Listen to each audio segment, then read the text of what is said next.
В Москве в эти дни завершается грандиозная выставка в сфере отопления, водоснабжения, инженерного и сантехнического оборудования «Aquaterm Moscow». Она проводится уже в 23-й раз, и крупнейшие производственные компании из 30 стран мира привезли в столицу нашей Родины свои новинки.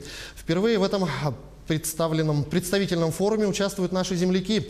Что привезли якутяне на выставку и чем удивляли российских и иностранных специалистов? Среди стендов чуть не заблудился, все-таки нашел выход и все узнал из первых уст Максим Кардозу.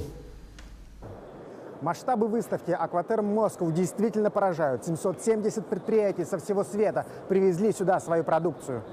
И в этих лабиринтах из стендов каждый хочет выделиться как может. Некоторые даже робота привезли. Привет, приятель. Привет, красавчик. Единственная представленная здесь якутская компания «Сахалипснелли» тоже выделилась национальным колоритом. Правда, удивлять российских и зарубежных коллег наши земляки смогли не только этим. На форум они привезли уникальные котлы. Это полностью якутская запатентованная разработка ничем не уступает европейским аналогам, а некоторые даже превосходит. Например, по экономичности в 1,5–2 раза. На угле котел может отапливать помещение в 400 квадратных метров до 3 суток. Но и это не все. Конструкция котла сделана таким образом, чтобы в случае перегревания и в случае утечки электричества котел полностью взрывобезопасен.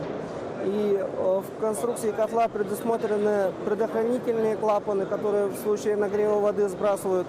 На главной российской выставке тепло- и водоснабжения якутская разработка произвела настоящий фурор. Русские и иностранные специалисты выстроились в очередь, чтобы познакомиться с нашим котлом, который не только безопасный и экономичный, но и полностью автоматизированный.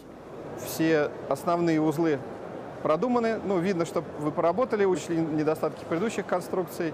Наличие канала дымоходного выполнено тоже гораздо более оптимально, потому что, скорее всего, будет отсутствие коррозии и, следовательно, более долгий срок службы котла.